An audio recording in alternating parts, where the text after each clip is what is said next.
गुरुर्ब्रह्मा गुरुर्विष्णु गुरुर्देवो महेश्वर गुरुर्साक्षात् परब्रह्म तस्मै श्री गुरवे नमः। अखण्डमण्डलाकारं व्याप्तं येन चराचरं तत्पदं दर्शितं ये वन्दे श्रीगुरवे नमः।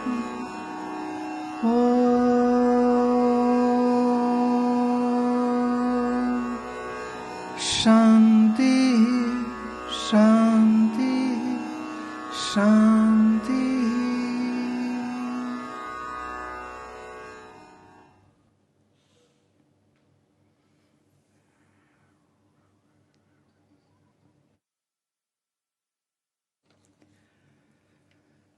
आपके भेजे हुए प्रश्न ले रही हूं। पहले साधन चतुष्टय का क्या महत्व है ये हम जानते हैं। ये हम कैसे जानें समझें कि हम उसी दिशा में चल रहे हैं और हम अपनी उन्नति इस दिशा में हो रही है या नहीं, तो वो कैसे जाने।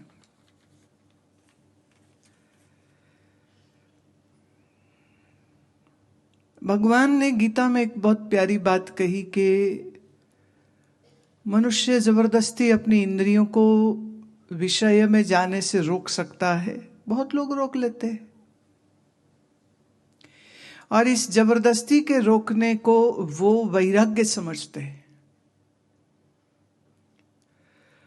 और इस वैराग्य से उनको ये भी लगने लग जाता है कि सब ठीक है, अब तो एवरीथिंग इज इन कंट्रोल। परंतु क्या वास्तव में कंट्रोल में है या नहीं, ये पता तब चलता है जब एक तो ये है कि बाहरी विषय उपलब्ध थे तो लगा मुझे कोई रुचि नहीं इसमें, मुझे कोई इच्छा ही नहीं इसकी, तो लगा हाँ मेरा वैराग्य हो गया। पर इसमें एक छोटी सी मनोवैज्ञानिक परिस्थिति भी हो सकती है और वो ये है कि जब बाहर से वो विषय त्याग कर देता है तो भीतर भीतर मन में उसी विषय का भोग करता रहता है, क्योंकि मन में आप क्या सोच रहे हैं ये तो कोई नहीं जानता है। मन में आप क्या विचार करते हैं, कैसी भावनाएं आती है, कैसी इच्छाएं आती है, until it gets its expression, तब तक तो यही लगता है कि तब सब ठीक है, लेकिन डीप डाउन अंदर क्या चल रहा है इसके बारे में पता सिवाय तुम्हारे और किसी के नहीं होता। और कभी कभी अपना अज्ञान उसके ऊपर ऐसी अंधेरे की पट्टी बांध देता है कि वो खुद भी जान नहीं पाता है कि वो क्या कर रहा। एक बड़ी विकट परिस्थिति है ये वाली, आसान नहीं है, ये आसान नहीं है।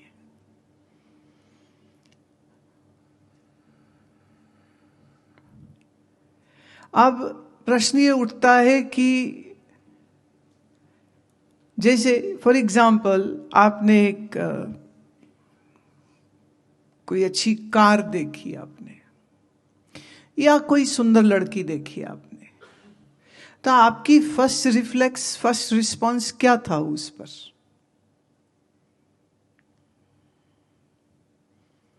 अभी एक तो है कि आपने बाहर कुछ देखा, फिर एक ये है कि आप मन में उसके बारे में सोचते हो। अब बाहर कहीं गए नहीं, किसी को देखने नहीं गए, या ये कहो कि ऐसा अवसर नहीं मिला कि आप देख पाते, तो आदमी मन में अपनी कल्पना से वो जो कुछ चाहता है, वो जो कुछ वासनाएं मन में होती है, वो वासनाओं की पिक्चर जो दिमाग में चलती है, hypothetically imaginative, world is created then in the mind, जिसे मैं कहूंगी the tendencies are different from your urges, to different things.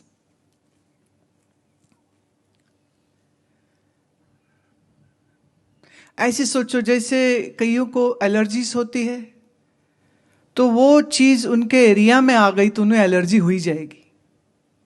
अब उसमें वो सोचे नहीं सोचे, पसंद आवे नहीं आए. मुझे याद आ रहा है एक बार हम वॉशिंगटन में थे, प्रसाद में ड्राई फ्रूट दिया गया. ड्राई फ्रूट जो है वो पैकेट्स में था. सत्संग के बाद लास्ट डे सबको प्रसाद वितरित होना था, तो उस घर की जो छोटी बेटी है, पैकेट में है, लिफाफे में है ड्राई फ्रूट, और उसने वो 2-4 पैकेट उठा के ऐसे रख दिए. तो इतने में उसका जो एलर्जी है वो रिएक्शन हो गया. तो उसी समय उसको ले जाना पड़ा हॉस्पिटल और एपिपेन लगाया. मैं बड़ी हैरान हुई, मैं कि खाया नहीं, उसने खाली हाथ लगाया. हाथ लगाने से तो इतनी तकलीफ दे बात है कि आप खा भी नहीं रहे हैं, आपके आसपास पड़ा है कुछ, उसको आपने हाथ लगा दिया, उससे भी होगी. जैसे घास से कईयों को एलर्जी. अब आप खाने की चीज तो अवॉइड कर सकते हो, आप घास को कैसे अवॉइड करोगे? जैसे ये अप्रैल माह में पोलन्स बहुत होते हैं हवा में, तो पोलन से जिनको एलर्जी है, अब वो मास्क पहन ले तो शायद बच जाए, नहीं तो अगर मास्क नहीं पहना तो उनको रिएक्शंस हो जाते हैं. तो हमारे मन के अंदर जो वासनाएं भरी हुई हैं उनके रिएक्शंस हो जाते हैं. जैसे आप बड़ा होना चाहते हैं, आप कोई प्रमोशन चाहते हैं, आप कोई किसी सुंदर पुरुष से या सुंदर स्त्री से शादी करना चाह रहे हैं, या आपको कोई ज्वेलरी है जो बहुत पसंद है, माने आपकी रेंज के ही बाहर है, आप नहीं खरीद सकते, लेकिन मन को उसे चाहने से कौन रोकेगा? जैसे वो एलर्जिक रिएक्शन होता है ना, ऐसे एलर्जिक रिएक्शंस हो जाते. और एक आदमी बैठा था एकदम गरीब फटे हाल, तो कहता है मैंने ना बस करोड़ों रुपए त्याग दिए तब हम ये साधु जैसे चोले में आए, ऐसे थोड़ी आ गए. तो एक उसका बचपन का मित्र साथ था, उसने कहा करोड़ों? कौन से करोड़ों थे तेरे पास? तेरे पास तो करोड़ों क्या, तेरे पास तो कुछ 100 भी नहीं थे, तू क्यों बोल रहा है करोड़ों त्याग दिए तो हम साधु हुए हैं? कह रहे त्याग दिया, उसमें करोड़ थे कि 10 रुपए थे कि टूटी चप्पल मैंने त्यागी, त्यागा तो है ही ना. तो तुम्हें क्या कष्ट है अगर मैं करोड़ बोल दूं? अब मैं बोलूं एक झोपड़ी थी वो छोड़ दी, एक टूटी साइकिल थी छोड़ दी, तो कोई प्रभावित नहीं होगा. आप कहो इन्हें 10 करोड़ त्याग दिए, 50 लाख त्याग दिए, सुनने वाले बड़े प्रभावित, अरे वाह इतना बड़ा त्याग किया आपने.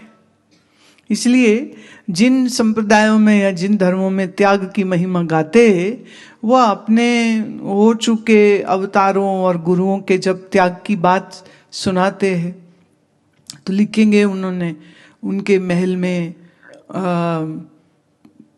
2 लाख घोड़े थे त्याग दिए, उनके 50,000 हाथी थे उनने त्याग दिए. तो जो संख्या लिखी हुई होती है ना, वो इतनी बड़ी होती है कि हजम नहीं होती, कि इतना कुछ तो था ही नहीं. जैसे हम उदाहरण अगर ले तो बुद्ध जिस राज्य के राजकुमार थे, वो कोई बहुत बड़ा राज्य नहीं था, बहुत छोटा सा राज्य था. लेकिन अगर उन्होंने जब महल छोड़ा तब उसके पीछे लाखों की गिनती में अगर पशु गिनाए जाएंगे तो हजम नहीं होगा. फिर जब था ही नहीं तो त्यागा क्या. लेकिन कभी कभी किसी के त्याग को बड़ा बनाने के लिए उनकी त्यागी गई वस्तुओं की संख्या बड़ी लोग कर देते, इतनी बड़ी संख्या थी. जैसे 1947 में जो लोग उधर से या इधर आए, तो बहुत से ऐसे लोग हैं, वो बन्नुआल बिरादरी के हो, पंजाबी बिरादरी के हो, तो वो कहेंगे हमारे घर में इतना सोना था, मटके भरे हुए थे सोने से, हमारे 4 घोड़े की बग्गी थी, हमारे तो बोरों में भर के जेवर थे। तो बच्चे पूछते हैं तो फिर वो कहाँ है? बोले वो तो जल्दी से निकल आए ना, तो सब छूट गया वहां पे। बोले कुछ तो ले आते, एक छोटी बोरी उठा लेते। 4 घोड़े की बग्गी ना, से जब भाग ही रहे थे तो 2 घोड़े वाली बग्गी में भागते तो तेज भी भाग लेते, टांगे में बोरियां भी आ जाती है। तो यकीन नहीं होता है। सब कहेंगे बड़ा बड़ा पैसा था, हमारी हवेली में 50 कमरे थे। अब एक दिन क्या है, उनके मोहल्ले में जो बंदा रहता था वो मिल गया। अब वो उसके सामने सारी पोल खुल गई कि इनका तो 4 कमरे का मकान था, 50 कमरे की हवेली थोड़े ना थी इनकी। तो हमारे मन में जो विषय रस भोग की बदबू घुसी हुई है, वो जाए बगैर कोई ये कहे मेरा वैराग्य पूर्ण हो गया, तो ये तो थोड़ा मजाक की बात हो जाएगी। तो वैराग्य के बगैर तो षट संपत्ति पूरी नहीं होती। अब प्रश्न ये उठता है कि हमने विषयों को छोड़ा, जितने भी थे थोड़े की ज्यादा हमने विषय छोड़े, पर उस विषय के प्रति जो रस बुद्धि थी, क्या वो गई या नहीं गई? रस बुद्धि समझते हो कि इसमें मुझे मजा आएगा, ये मुझे बड़ा सुख देगा, ये रस बुद्धि हो गई।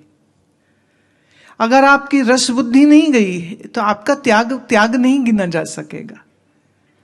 और त्याग फिजिकल नहीं होता है, त्याग मन का ज्यादा है। हमारी तमाम ऋषि परंपरा आप अगर देखेंगे, सब विवाहित थे, उनका घर ही आश्रम था, लेकिन उनके ऋषि पदवी में कोई कमी थोड़ी हो गई, क्योंकि उसका तो संबंध उनके ज्ञान से है, उनकी समझ से है, उनके बोध से है, उनके जीवन से है, उनके मन की निष्पापिता से है।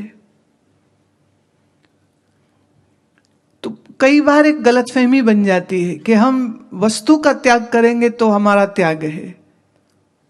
वो त्याग भी ठीक है, अगर संभव है, कोई करना चाहे तो करे। पर प्रश्न यह उठता है कि कई बार कहते हमने घर छोड़ दिया, वो इसलिए छोड़ा है कि घर छोटा था और आश्रम ज्यादा बड़ा है, तो बोले यहां बैठते हैं हम।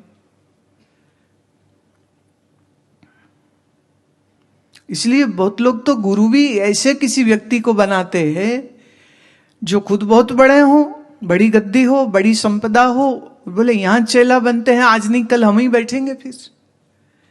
तो क्या उसके त्याग को हम त्याग मानेंगे?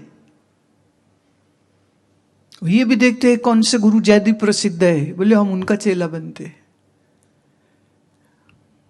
तो वो गुरु का चेला बन रहा है या प्रसिद्धि का चेला बन रहा है?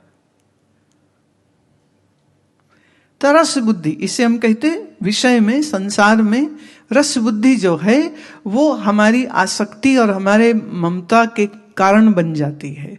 इसलिए जब हम कहते हैं कि हमारी षट संपत्ति है या नहीं है, उसके सबसे बड़े साक्षी आप ही होते हो, कोई दूसरा नहीं हो सकता।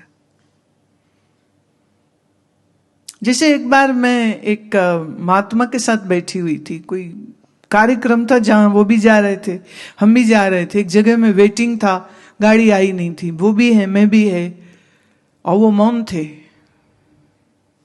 नियम है उनका, वो मौन थे। पर वो बैठे हुए में ना उनका पैर यूं हिल रहा था। अब इतनी तेजी से पैर कब हिलता है? कुछ बेचैनी है।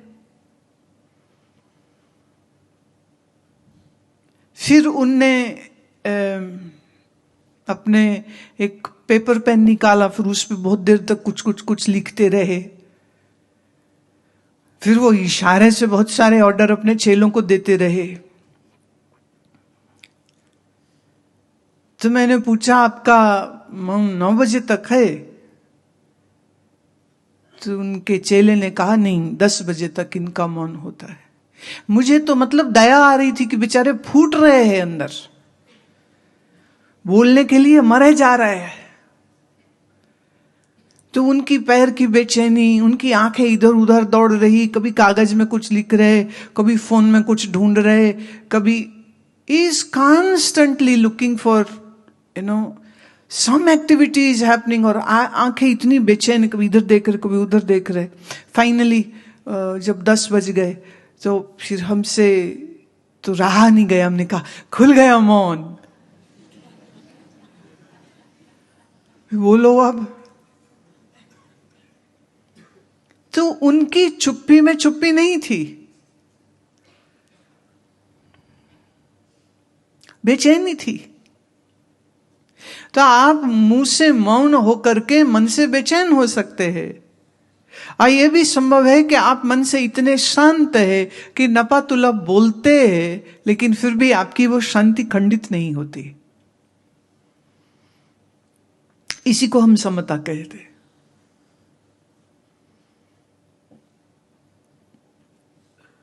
अब रस बुद्धि है संसार में, तो उसका त्याग कैसे करे, कैसे उससे बाहर आए? पहला, विचार से। विचार करे कि जिस वस्तु के लिए रे मन तू मरा जा रहा है, ये वस्तु तुझे मिल जाए तो मिल जाने के बाद क्या तुम्हें परमानंद हो जाएगा? या जिनके पास ये वस्तु है क्या उनको परमानंद हो गया है? और अगर नहीं तो काहे मर रहे हो उसके लिए? तो एक तरीका होता है विचार से, दूसरा होता है उपेक्षा से। उपेक्षा मतलब टू इग्नोर। जैसे आप किसी ऐसी चीज को, अब आपको मालूम है जैसे कि रोड में आगे एक्सीडेंट हो रखा है और किसी का बहुत क्षत विक्षत कटा पटा शरीर होगा, आपको अंदाज है, अनुमान है, तो आप जब उस गाड़ी के पास से गुजरते हैं ना तो हल्के से मुंह फेर लेते हैं कि नहीं देखना, वो दृश्य बड़ा दुर्दांत होगा, देख के कष्ट होगा, रहने देते, ऐसे मुंह फेर लिया। इसे हम कहेंगे उपेक्षा।